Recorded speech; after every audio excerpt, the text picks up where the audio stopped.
नमस्कार, मी सेजल पुरवार. या बुलेटिनमध्ये तुम्हा सर्वांचं स्वागत. आणि बुलेटिनच्या सुरुवातीलाच बातमी थेट बीडमधून आहे. बीड सरपंच हत्या प्रकरणी आता ही सर्वात मोठी अपडेट आहे, कारण फरार आरोपी वाल्मिक कराड सरेंडर करणार की पोलीस त्याच्या मुसक्या आवळणार याकडे सर्वांचं लक्ष लागलंय. कारण कराडच्या मुसक्या आवळण्यासाठी वेगवान हालचाली सुरू झाल्या असल्याचं कळत आहे. मुंबई पुण्यामध्ये वाल्मिक कराडचा शोध सुरू आहे, ही माहिती सुद्धा विश्वसनीय सूत्रांनी दिली आहे. वाल्मिक कराड हा नेमका आहे तरी कोण, हा प्रश्न सर्वांना पडलाय. बघूयात वाल्मिक कराड नेमका कोण आहे. वाल्मिक कराड परळी नगर परिषदेचा माजी नगराध्यक्ष आहे. वाल्मिक कराड गोपीनाथ मुंडेंचा समर्थक आहे. 10 वर्षांपासून धनंजय मुंडेंसोबत राष्ट्रवादीमध्ये तो काम करतोय. धनंजय मुंडेंच्या अनुपस्थित परळी मतदारसंघात नागरिकांच्या समस्या सोडवण्यासाठी वाल्मिक कराड अग्रेसर असतो. 307 सारख्या गुन्ह्यात सहभागी असल्याचा कराडवर आरोप आहे. सरपंच संतोष देशमुख हत्या प्रकरणात त्याच्या विरोधात केज पोलिसात खंडणी संदर्भातला गुन्हा दाखल करण्यात आलेला आहे. विष्णू चाटे हा केज तालुक्यातील आरोपी धनंजय मुंडे आणि वाल्मिक कराड यांचा निकटवर्ती आहे. धनंजय मुंडे यांचा राजकीय वरदहस्त असल्यानं पोलीस कारवाई करत नाही असा विरोधकांचा आरोप आहे.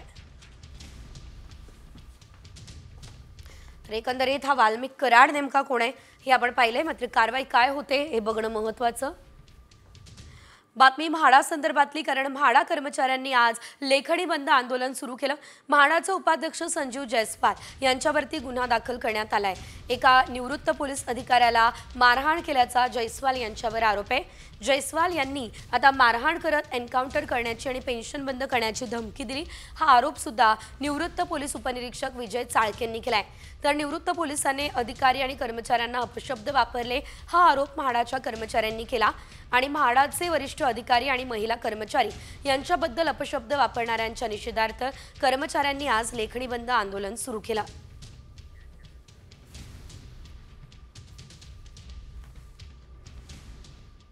यासह इतर काही महत्त्वाच्या बातम्यांचा आढावा न्यूज पॉइंट 20 मध्ये. केरळ हे राज्य म्हणजे मिनी पाकिस्तान आहे असं वादग्रस्त विधान राज्याचे नवनिर्वाचित मंत्री नितेश राणेंनी केलं. सर्व दहशतवादी त्यांना मदत करतात, अतिरेक्यांना हाताशी धरून दोघे खासदार झाले, हे वादग्रस्त विधान नितेश राणे यांनी केलं.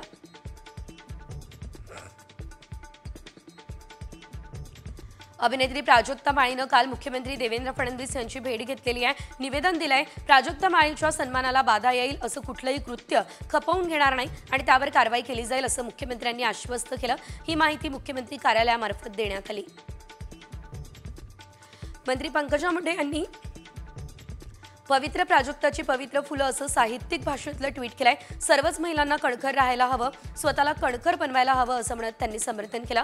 स्त्रियांच्या चारित्र्यावर शिंतोडे उडवणं किती सहज आणि खालच्या पातळीवर जाऊन केलं जातं असं म्हणत आमदार सुरेश धस यांनाही टोला लगावला.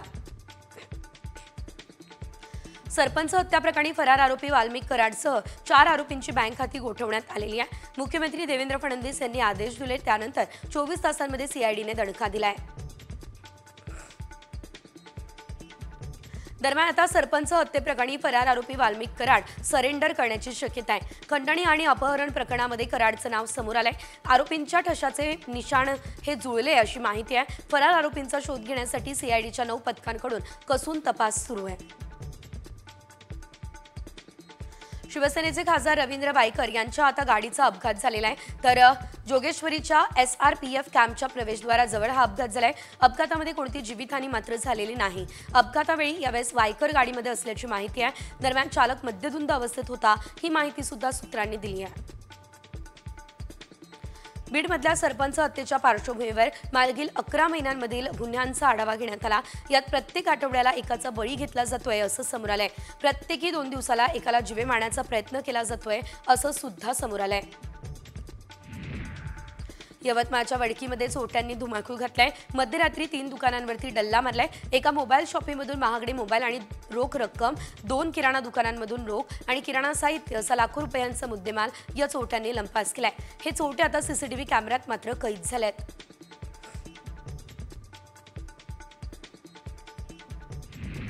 छत्रपती संभाजीनगरच्या विभागीय क्रीडा संकुलात घोटाळ्यातील मुख्य आरोपी हर्षकुमार क्षीरसागर याच्या मैत्रिणीची झाडाझडती घेण्यात आली। रविवारी दिवसभर पोलीस आयुक्तालयात पोलीस आयुक्त प्रवीण पवार यांनी स्वतः चौकशी केली। उल्हासनगर हत्या प्रकरणातील सचिन दिघेला अटक करण्यात आली आहे। ही हत्या नेमकी कोणत्या कारणावरून झाली हे मात्र अद्यापही स्पष्ट नाही। दारूच्या नशेत त्याने पंकज निकमची हत्या केली।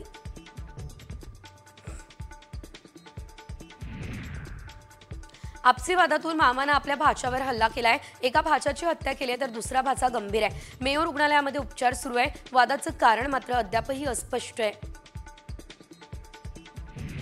कल्याणमध्ये वाढत्या गुन्हेगारीच्या पार्श्वभूमीवर पोलीस ॲक्शन मोडमध्ये आले आहेत। 3 दिवसात 170 टवाळखोर आणि नशेखोरांवर कारवाई करण्यात आली आहे। रस्त्यातच उठबशा देखील काढण्यात आलेल्या आहेत।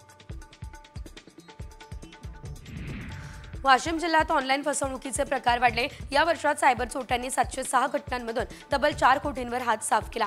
झटपट श्रीमंत होण्याच्या आमिषाला बळी पडणाऱ्यांची संख्या ही दिवसेंदिवस वाढताना यामधून दिसते। पालघर शहरात एका 8 वर्षीय आदिवासी कुमारिकेवर 54 वर्षीय किराणा माल दुकानदाराने विनयभंग केला। या प्रकरणी आरोपीला पालघर पोलिसांनी ताब्यात घेतलं। स्थानिकांमध्ये यामुळे संतापाची लाट उसळली आहे। जालन्यात अल्पवयीन मुलीवर परप्रांतीय नराधमानं अत्याचार केल्याची धक्कादायक घटना घडली। या घटनेनंतर पलायन करण्याच्या तयारीत असलेल्या नराधमाच्या जालना पोलिसांनी मुसक्या आवळल्या। मुलीच्या फिर्यादीवरून पोस्को कायद्यानुसार वेगवेगळ्या कलमान्वये गुन्हा देखील दाखल करण्यात आलेला आहे। अत्याचार आणि हत्या प्रकरणातील आरोपी विशाल गवळी याला वैद्यकीय चाचणीसाठी रुग्णालयात नेलं। रुक्मिणीबाई रुग्णालयामध्ये त्याची वैद्यकीय तपासणी झाली। सुरक्षिततेच्या कारणास्तव ही तपासणी करण्यात आली। कल्याण चिकणघर परिसरात चेतन मांदळे या तरुणानं शेजारच्या कुटुंबावर कुऱ्हाडीनं प्राणघातक हल्ला केला। त्यानंतर रॉकेल टाकून शेजाऱ्याचं घर जाळण्याचा प्रयत्न त्यानं केला। शेजाऱ्याच्या बडबडीमुळे झोप येत नाही या कारणावरून चेतनने शेजाऱ्यावर हल्ला केलाय। या हल्ल्यात 4 जण गंभीररित्या जखमी झालेत।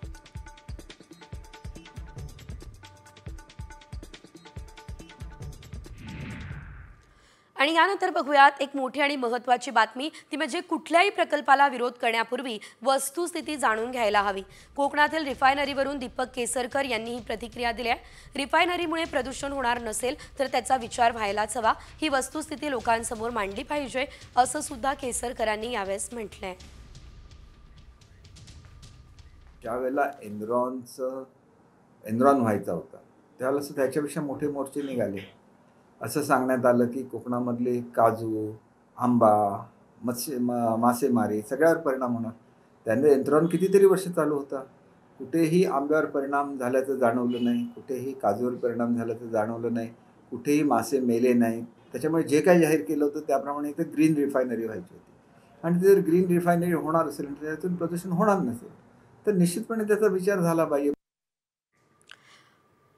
आणखी एक मोठी बातमी, संघटन पर्वाच्या प्रभारी पदाची जबाबदारी घेतल्यावर रवींद्र चव्हाण ॲक्शन मोडवर आलेत। वसईमधील विविध पक्षातील शेकडो कार्यकर्त्यांनी आज भाजपमध्ये प्रवेश केलाय आणि यावेळेस बोलत असताना रवींद्र चव्हाणांनी प्राथमिक सदस्य नोंदणीला चांगला प्रतिसाद मिळतोय असं सुद्धा सांगितलंय। मुख्यमंत्री देवेंद्रजी यांच्या नेतृत्वामध्ये त्यांनी जशी कामाला सुरुवात केली, आपल्याला लक्षात येत आहे की महायुतीचं पुन्हा एकदा राज्य महाराष्ट्रामध्ये आलं। त्यामुळे एक चांगलं वातावरण संपूर्ण महाराष्ट्रामध्ये आहे। प्राथमिक सदस्यता नोंदणी हे अभियानही हे गेल्या काही दिवसापासून सुरू आहे आणि त्यालासुद्धा अत्यंत उत्स्फूर्त असा प्रतिसाद हा संपूर्ण महाराष्ट्रामध्ये मिळतो आहे। आणि यानंतर पुढे उर्वरित बातम्यांचा धावता आढावा। कल्याणमधील अल्पवयीन मुलीवर अत्याचार आणि हत्येप्रकरणी नागरिकांनी कॅन्डल मार्च काढला। आरोपी विशाल गवळीला तत्काळ फाशीची शिक्षा द्या ही मागणी सुद्धा नागरिकांनी केली।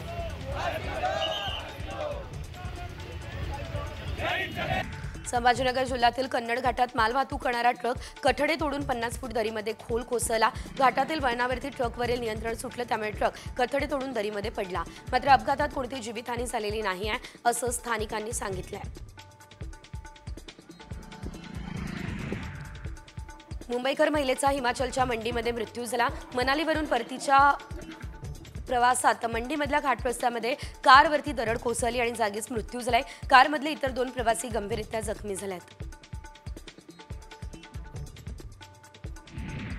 जळगाव MIDC मध्ये रात्रीच्या सुमारास चटई कंपनीला आग लागली आहे. एका सुरक्षा रक्षकाच्या खोलीमध्ये आधी आग लागली, त्यानंतर संपूर्ण कंपनीभर ही आग पसरली. जळगाव महापालिका अग्निशमन दलाकडून आग आटोक्यात आणण्यात आलेली आहे.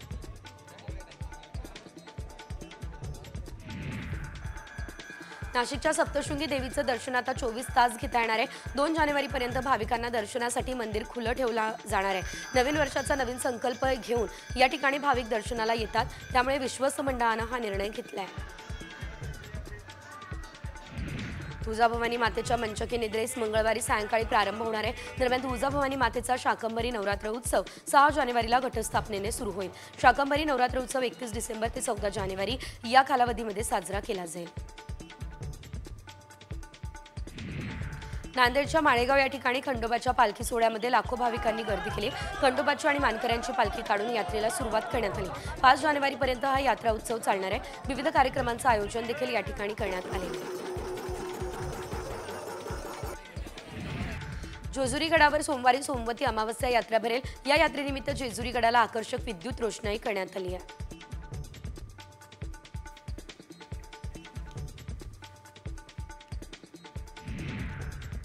आणि एक ब्रेकिंग न्यूज, कारण माजलगाव ते छत्रपती संभाजीनगर ST बस सेवा आजपासून बंद करण्यात आली आहे. बसची कमतरता आहे, त्यामुळे ही बस सेवा आता बंद करण्यात आली.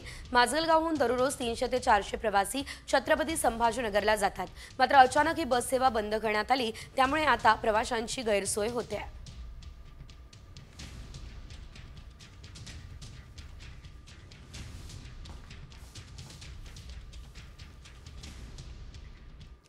पुन्हा एकदा वळूयात वेगवान बातम्यांकडे. STच्या दरात 15% भाडेवाढ होणार आहे. शिवनेरीच्या दरात 70 रुपयांची वाढ होणार आहे. साध्या बसच्या दरामध्ये 60 ते 80 रुपयांची दरवाढ होणार आहे.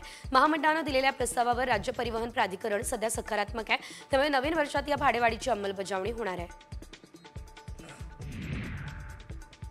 31 डिसेंबरच्या पार्टीनिमित्त शहरातील हॉटेल, रेस्टॉरंट आणि क्लबमधील अन्नपदार्थांची तपासणी होईल. अन्न आणि औषध प्रशासनानं हा निर्णय घेतला. या काळात निकृष्ट अन्नपदार्थांचा पुरवठा होऊ नये यासाठी आता तपासणी करण्यात येणार आहे. ही तपासणी मोहीम 24 डिसेंबरपासून हाती घेण्यात आलेली आहे. विद्यापीठ आणि महाविद्यालयातील सहाय्यक प्राध्यापक पदाच्या पात्रतेसाठी घेतली जाणारी राज्य पात्रता परीक्षा 4 मे रोजी होणार आहे. ही परीक्षा पारंपरिक पद्धतीनेच होणार असं स्पष्ट झालंय. परीक्षेची तारीख जाहीर झाल्यानं परीक्षार्थ्यांना अभ्यासाचं नियोजन हे करता येणार आहे. हवेच्या ढासळलेल्या गुणवत्तेमुळे मुंबईकरांचा श्वास कोंडतोय. शहरात ठिकठिकाणी धुरकट वातावरण आहे. ज्येष्ठ नागरिक, लहान मुलांना आरोग्याच्या समस्या जाणवत आहे. वायू प्रदूषण आणि धूळ नियंत्रणासाठी पालिकेने आता कठोर पावलं उचलली आहे. कारवाई सुद्धा सुरू करण्यात आलेली आहे. वाढीव वेतन श्रेणीतून वंचित असलेल्या मीरा भाईंदर पालिकेतील 402 कर्मचाऱ्यांना नव्या वर्षात लाभ मिळेल. या कर्मचाऱ्यांच्या वेतन निश्चितीचं काम सध्या सुरू आहे. पालिका आयुक्त संजय काटकर यांनी कर्मचाऱ्यांच्या वाढीव वेतन श्रेणीच्या विषयावर तातडीने कार्यवाही करण्याचे आदेश दिले आहेत. नुकत्याच पार पडलेल्या विधानसभा निवडणुकीमुळे बुलढाणा जिल्ह्यामध्ये ST महामंडळाला 75 लाखांचं उत्पन्न मिळालं. जिल्ह्यात 7 विधानसभा मतदारसंघातील 2200 मतदान केंद्र होते. या प्रत्येक मतदान केंद्रावरती EVM मशीन, साहित्य आणि अधिकारी कर्मचारी ने-आण करण्यासाठी ST बसेस पुरवण्यात आलेल्या होत्या. अंगणवाडी सेविकांच्या मानधनाचा मार्ग आता मोकळा झालाय, कारण राज्य सरकारने मानधन आणि प्रोत्साहन भत्त्यापोटी 163.43 कोटींचा निधी उपलब्ध करून दिलाय. त्यामुळे लवकरच आता अंगणवाडी सेविकांचं थकीत मानधन मिळणं शक्य होणार आहे. अमरावतीच्या मोर्शी तालुक्यामध्ये शाळेतील 32 विद्यार्थ्यांना विषबाधा झाली. मध्यान्ह भोजन आहारामध्ये दिल्या जाणाऱ्या खिचडीमार्फत विषबाधा झाल्याची माहिती आहे. तर आरोग्य विभागाच्या पथकाकडून विद्यार्थ्यांवर उपचार सुरू आहे. यात 6 विद्यार्थ्यांची प्रकृती सध्या चिंताजनक असल्याचं सांगितलं जात आहे. सध्या पर्यटक मोठ्या संख्येने कोकणात पोहोचले. समुद्रासोबत खाडीमधील बोट सफारीला पर्यटकांचा चांगला प्रतिसाद आहे. रत्नागिरी तालुक्यातील नाचणे, नारायणमळी या ठिकाणी कांदळवन सफारी, पक्षी निरीक्षण आणि कायाकिंगला पर्यटकांनी चांगला प्रतिसाद दिला असल्याचं बघायला मिळत आहे.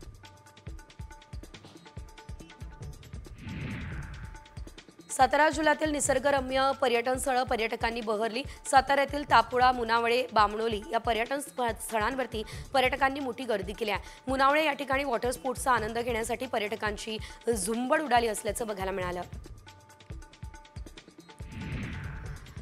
कोनेरू हम्पीने जागतिक जलद बुद्धिबळ स्पर्धेचे विजेतेपद मिळवलेले आहे, तर हम्पीने स्पर्धेतील अखेरच्या निर्णायक फेरीमध्ये कमालीच्या दडपणाखाली विजय मिळवलेला आहे। अखेरच्या फेरीपूर्वी 7 खेळाडूंना ही स्पर्धा जिंकण्याची संधी होती, त्यात हम्पीने काळे मोहरे घेऊन 8.5 गुणांसह जेतेपद पटकावलंय। हायस्पीड रेल्वेच्या बाबतीत चीनने जपानला मागे टाकलं। जगातील सर्वात वेगवान ट्रेन चीनमध्ये ताशी 450 किलोमीटर वेगाने धावली। या ट्रेनमुळे प्रवासाचा वेळ आणखी कमी होणार आहे, कनेक्टिव्हिटी सुद्धा सुधारणार आहे असं म्हटलं जात आहे।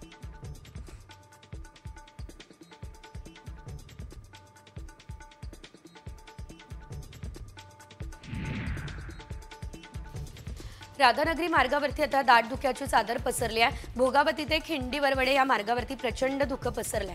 यामुळे राधानगरी मार्गे कोकणाकडे जाणारी वाहतूक आता मंदावली आहे। वाशिमच्या रिसोड शहरात पावसानंतर धुक्याची चादर पसरलेली होती। वाहन चालकांना धुक्यामुळे नीट रस्ताही दिसत नव्हता, तर या धुक्याचा पिकांवरही विपरीत परिणाम होण्याची शक्यता आहे।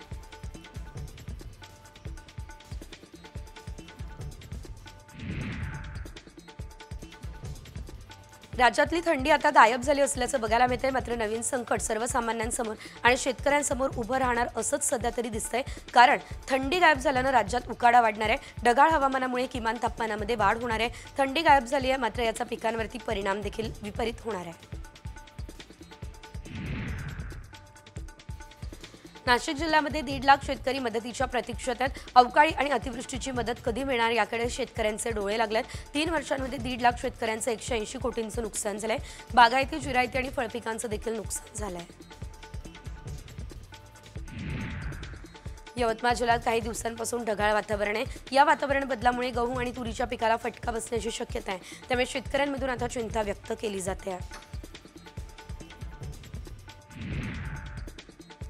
डाळिंबाच्या कमी उत्पादनामुळे डाळिंबाला प्रति किलो 225 दर मिळतोय। व्यापारी सापडेल तेथे बागेतून उच्चांकी दराने डाळिंबाची खरेदी करतायत, त्यामुळे डाळिंब उत्पादक असलेले शेतकरी समाधान व्यक्त करतायत।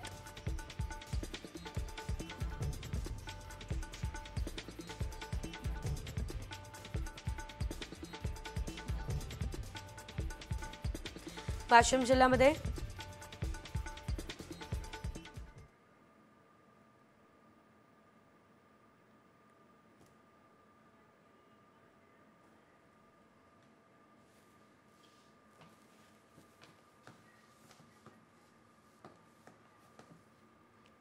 तर आपण बघतोय कोल्हापूर जिल्ह्यातील काळंबावाडी धरणाची खासदार शाहू महाराज छत्रपती हे आता पाहणी करताना आपल्याला या दृश्यांमध्ये दिसतंय। काळंबावाडी धरणाला गळती लागली आहे, त्यामुळे दररोज मोठ्या प्रमाणात लाखो लिटर पाण्याची नासाडी या ठिकाणी होते आहे आणि यावेळेस खासदार शाहू महाराज छत्रपती यांच्यासह अधिकारी सुद्धा उपस्थित असल्याचं बघायला मिळत आहे। तर आता स्वतः खासदार या धरणाची पाहणी करताय, त्यामुळे या धरणाचा प्रश्न तातडीने सोडवला जाणार अशी अपेक्षा खरं तर नागरिक व्यक्त करताना दिसताय। शाहू महाराज यांच्यासोबत काही महत्त्वाचे कोल्हापूर मधले अधिकारी जे आहेत ते सुद्धा उपस्थित असल्याचं बघायला मिळतंय। या धरणाला मोठ्या प्रमाणात गळती लागलेली आहे, लाखो लिटर पाण्याची नासाडी होती आहे। जर हेच पाणी शहरासाठी वापरलं गेलं तर मोठा फायदा नागरिकांना होऊ शकतो आणि त्यामुळे या ठिकाणी थेट खासदार शाहू महाराज छत्रपती यांनीच लक्ष घातलेलं आहे आणि या धरणाची पाहणी त्यांनी सुरू केली आहे। धरणाच्या गळतीची आपण बघतोय, शाहू महाराज छत्रपती यांनी पाहणी सुरू केलेली आहे। या ठिकाणानं लाखो लिटर पाण्याची नासाडी होत असल्यानं आता स्वतः शाहू महाराज या ठिकाणी दाखल झालेत। मात्र आता काय नेमका निर्णय घेतला जातो, कधीपर्यंत दुरुस्ती होते हे बघणंही महत्त्वाचं। आणखी एक मोठी बातमी, सरपंच संतोष देशमुख हत्या प्रकरणी आठवलेंनी देशमुख कुटुंबियांची भेट घेतली आहे। सरपंच संतोष देशमुख यांच्या हत्या प्रकरणाला आज 20 दिवस उलटले आहेत, मात्र अद्यापही 3 आरोपी हे फरारच आहेत आणि त्यामुळे आता स्वतः रामदास आठवले यांनी आता त्यांच्या कुटुंबाची भेट घेतली असल्याचं आपण या दृश्यांमध्ये बघतोय।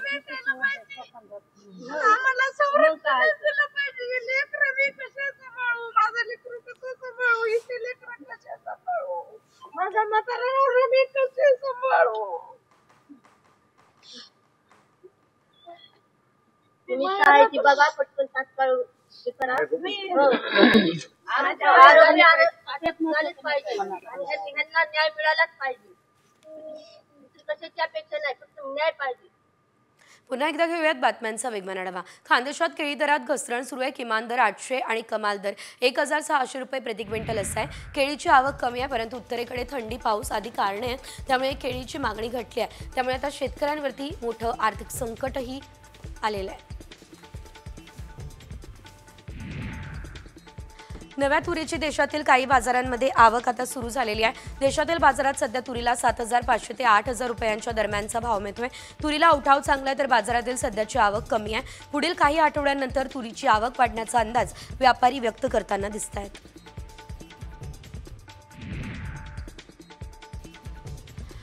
रब्बी हंगामात पिकांची लागवड करताना आता शेतकऱ्यांनी सर्वाधिक पसंती हरभरा पिकाला दिली, त्यामुळे यंदा हरभरा पिकाचं क्षेत्र सर्वात जास्त आहे। अमरावती, दर्यापूर या बाजार समित्यांमध्ये हरभऱ्याची सर्वात जास्त उलाढाल होते।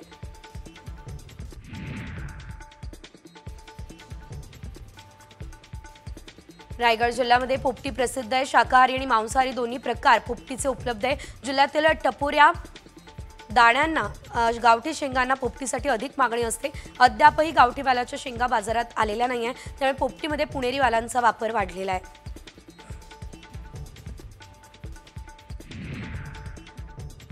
राज्यातील सहकारी दूध उत्पादक संघ आणि खासगी दूध प्रकल्पांना गाय दूध पुरवठा करणाऱ्या दूध उत्पादकांना प्रति लिटर 7 रुपये अनुदान देण्यात येतं। याचा जिल्ह्यातील दूध उत्पादक शेतकऱ्यांनी लाभ घ्यावा, असं आवाहन जिल्हा दुग्ध विकास अधिकाऱ्यांनी केलं आहे।